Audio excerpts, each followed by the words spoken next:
We're now going to switch our focus. We're going to talk about the chemical laws and some chemical theories and how they affect our lives. And we're going to start by talking about what's the difference between a law and a theory.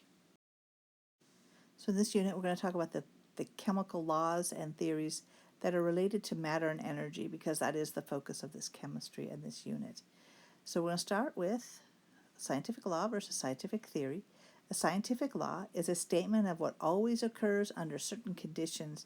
It is a description of a relationship or a sequence of phenomena that is invariable under the same conditions. While a scientific theory is an explanation or a model based on observation, experimentation, reasoning, especially one that has been tested and confirmed as a general principle helping to explain and predict natural phenomena. So what do we mean by those two phrases? Let's start with scientific law. What scientific laws do you know? Well, most people know the law of gravity. So what is the law of gravity? What does it do? When we talk about the law of gravity, it says, essentially, what goes up must come down. Is that always true? Well, not always, because we can shoot a rocket out into space. If we shoot that rocket into space, is it still following the law of gravity? It is. But when we talk about the law of gravity saying what goes up must come down, we have to make the exception, and that is unless something reaches escape velocity, then it doesn't come back down to Earth. It may come down to somewhere else, but it won't necessarily come back down to Earth. So we have these rules that say, under these conditions, if I throw a ball into the air, and as long as I'm not throwing it faster than escape velocity, then it will come back down. What happens if it gets caught in a tree? Well, it did come down, but it got caught in a tree. So we do see that there are some exceptions. We have certain conditions. As long as it doesn't get stuck behind something, it will come back down. Did I explain anything about why gravity works the way it does? Not at all. The scientific law doesn't explain what happens. It's just going to say, if I do this, this will happen. And that's what we always see whenever we're under those same conditions. Can laws be changed? Of course. And that's why originally when we said what goes up must come down, we said, yeah, that's always true for the scientific law of gravity. But if I reach escape velocity, that rule changes to something else. So these laws can be redefined a little bit because we need to know what conditions are important. But otherwise, scientific laws are pretty standard. If this happens, then this happens. If this happens, then that happens. And how is that different from a scientific theory? What are some theories that you know? Well, most people know the theory of evolution. We'll take that for an example. In the theory of evolution, what does it tell you? This is super generalized, but here it starts off with, at one point there was just a single cell, then it became a multicellular creature, and then that became eventually a fish. Fish came out of water, we became amphibians, reptiles, and eventually mammals, and then monkeys came out of that at some point, and then out of that came humans. So basically we've had this change, evolutionary change, of creatures. So what does the theory of evolution say? It just says that we're changing over time, right? The species are being developed and grown over time. Is the theory of evolution correct? Who knows? We don't know for sure. It is just an explanation that tells us what we think happened from what we've seen. Does it predict what's going to happen next? No. Scientific laws predict what will happen next. Scientific theories don't. Just because we can now hear things with Bluetooth doesn't mean that we're going to end up with Bluetooth in our ears so that we can hear things from our computers. Do theories change? Absolutely. So we can see that there was at one time a theory that the world was flat. Most of us don't believe that now, although there are people out there that do, and you can find that on the Flat World Society websites. But we kind of figured out that it wasn't flat because nobody ever fell off the edge of the Earth, and we were able to circumnavigate the Earth. When new evidence was found, we were able to circumnavigate the Earth. That was new evidence that gave us a new theory that, hey, the Earth is round. Well, is the Earth round? If you were to go into outer space and make measurements on the Earth, you would look down at it, and you would see that it is not spherical, round.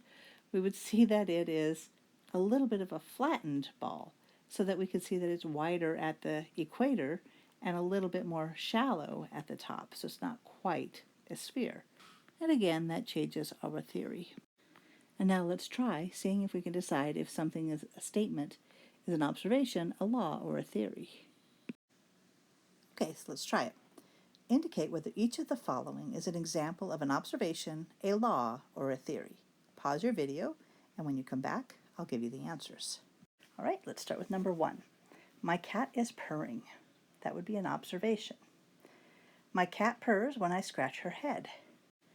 That would be a law. Anytime I scratch my cat's head, gently, she will purr.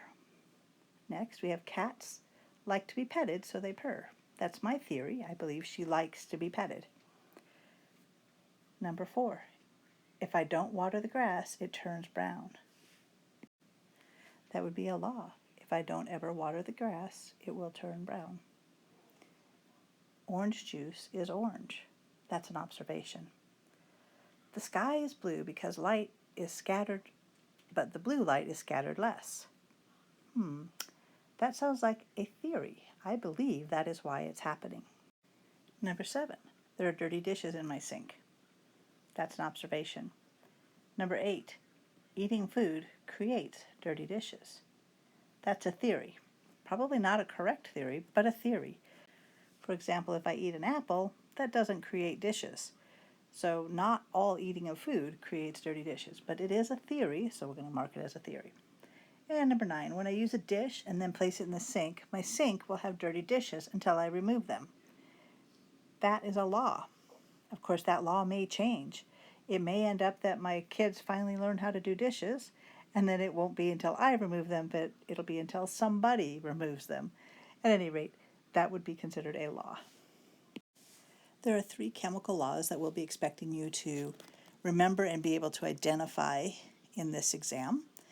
They are the law of definite composition, the law of conservation of mass or matter, and the law of conservation of energy.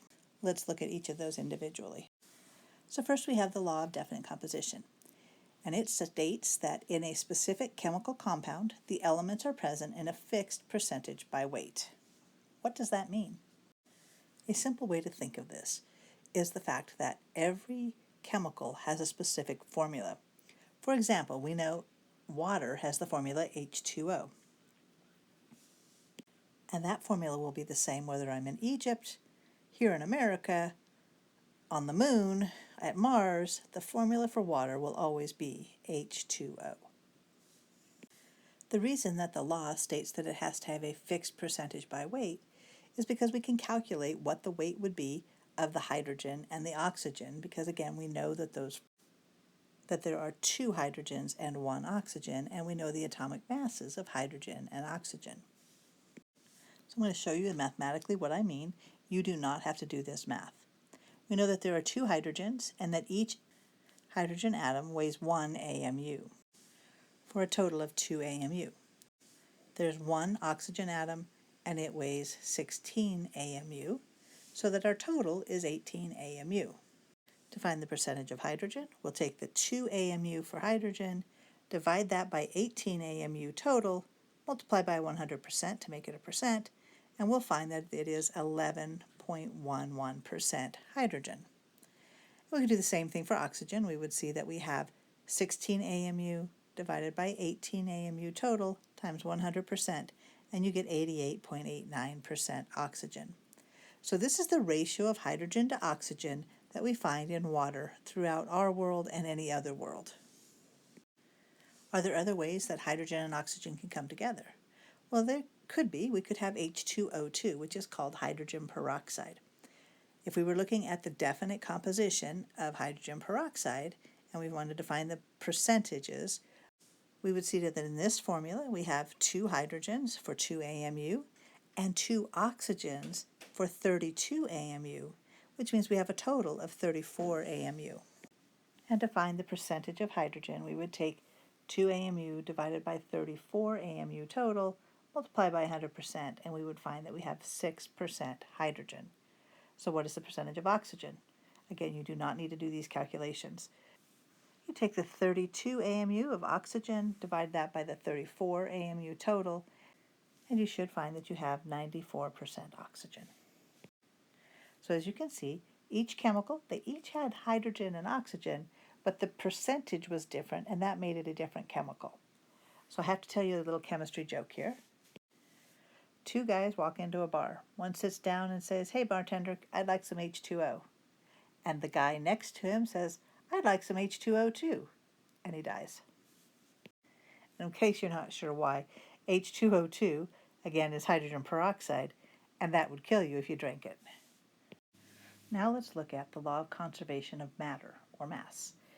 In a chemical change, matter is neither created nor destroyed. Therefore, its mass is conserved. Before we move on with this, I'd like to ask you a quick question. A mature maple tree can have a mass of 1 ton or more. That's its dry biomass after removing all the water.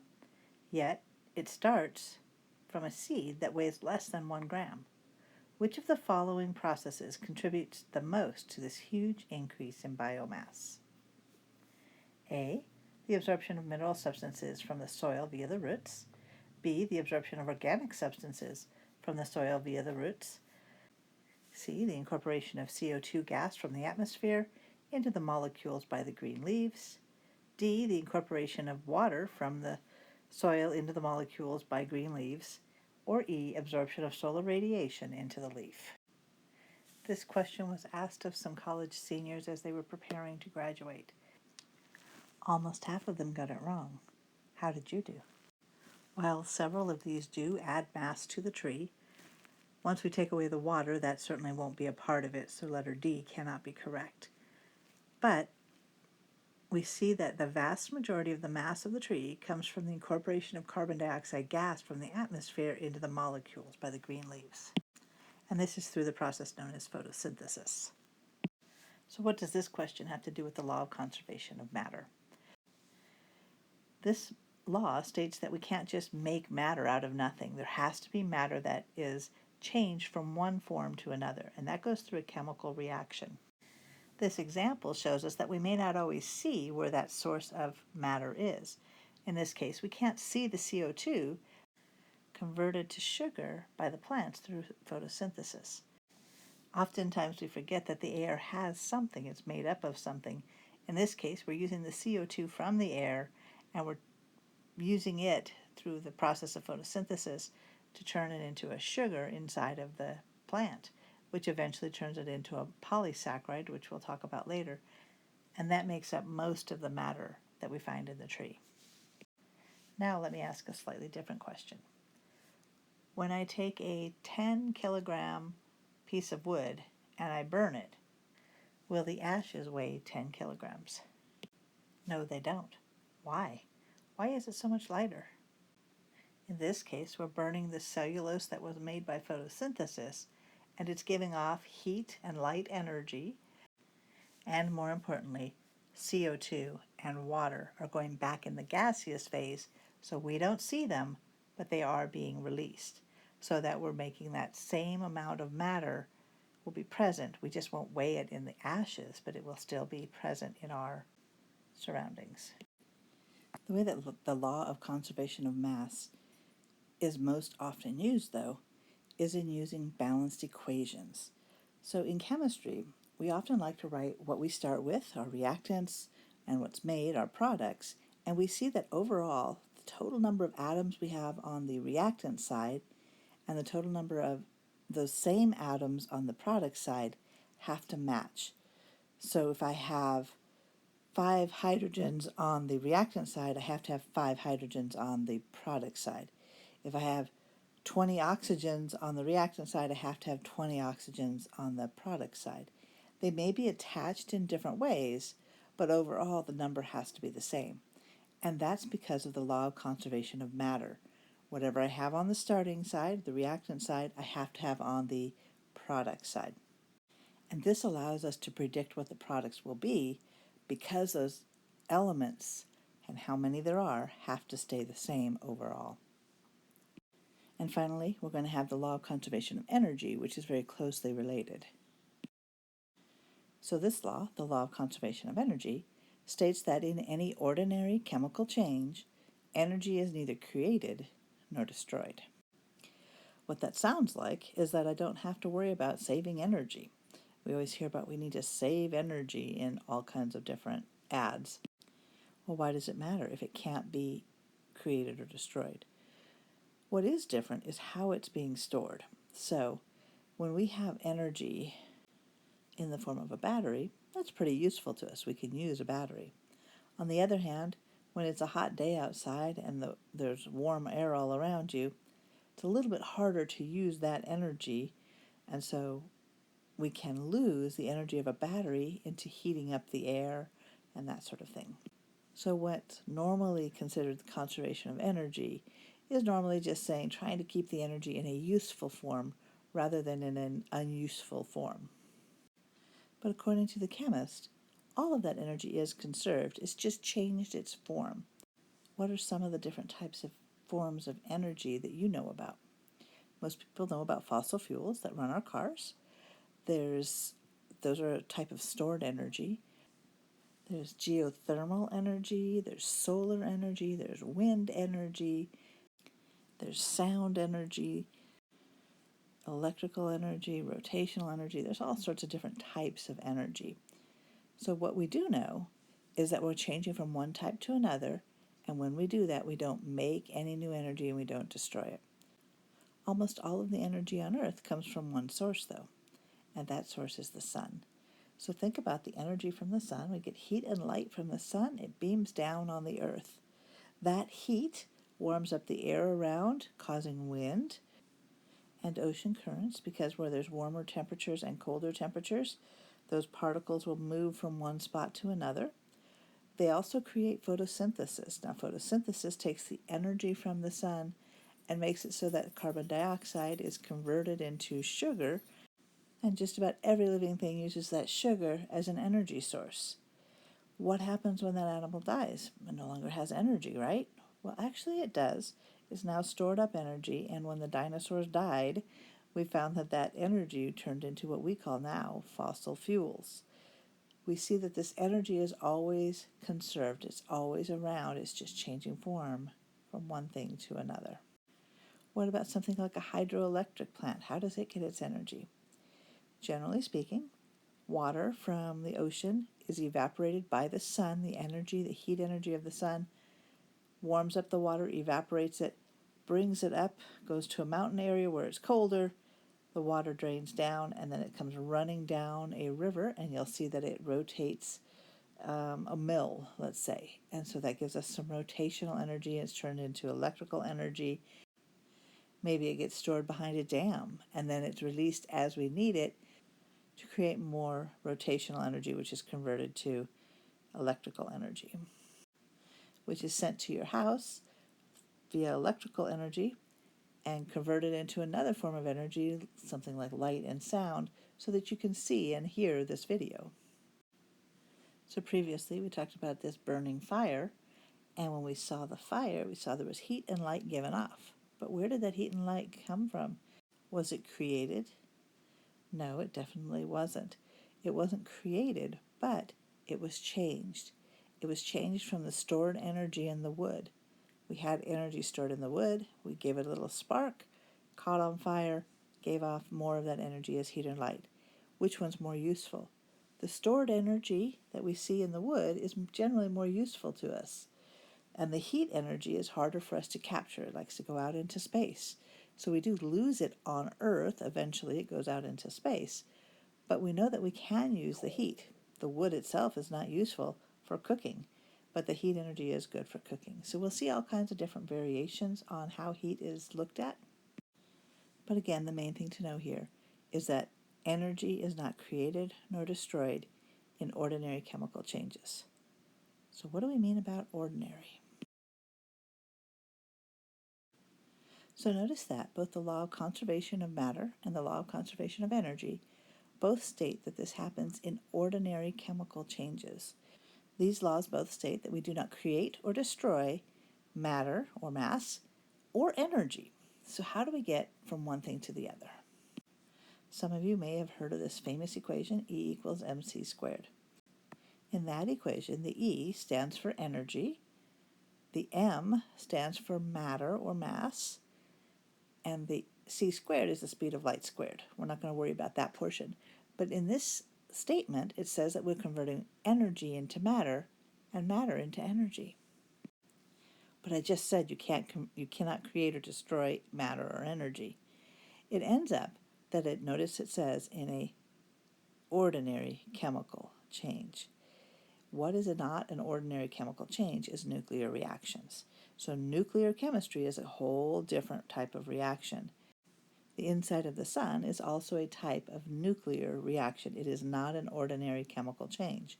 So our sun is taking matter and turning it into energy, and it's being sent to us. In the sun, atoms are being smashed together and fused together in a process called fusion, and that gives off energy. On Earth, we do the opposite. We break those apart. The nucleus is broken apart in nuclear fission, which is what we see in nuclear power plants. So, when we talk about the law of conservation of matter, the law of conservation of energy, we are not going to be using E equals mc squared. Those are reserved for things like the sun and nuclear power plants. When you go to live on the sun or work at a nuclear power plant, you'll find all those new rules. But for the rest of us, we're going to all follow the law of conservation of mass and the law of conservation of energy, where all of the reactions that we see will neither create or destroy matter or energy. Now let's see if you can decide which of the three laws is being described. Alrighty, so we have a you try it. So let's indicate whether each of the following describes the law of definite proportions, the law of conservation of mass, or the law of conservation of energy. Go ahead and pause the video while you try these, and then when you return, I'll answer the questions. Okay, so let's try these. So number 1, liquid water, H2O liquid, is changed to steam, H2O gas, when water is boiled. In this case, we see that the formula H2O is the same as both a liquid and a gas, and that is because water will always have the same formula. So this is the law of definite proportions. Number 2, when a fire burns, all of the sugar is turned into CO2, gas, and H2O, gas. In this case, we're looking at the law of conservation of mass because all of the sugar is turning into 2 new compounds for the total mass to stay the same. Number 3, the percentage of carbon in carbon dioxide is 27.2%. Obviously, this is the law of definite proportions. Number 4, chewing food. That one's a little bit challenging because it could be a conservation of mass or the law of conservation of energy. But what we're really noticing is that they're taking the energy that is in food that we've already digested and we're putting it into the energy of motion, and that is telling us that this is the law of conservation of energy. We would not say it's the law of conservation of mass. While the mass is preserved, what we see is that we're not doing a chemical reaction, so we don't follow that rule. Since we're not changing from one chemical to another, but we are changing from one form of energy to another, so we say that's the law of conservation of energy. How about number 5?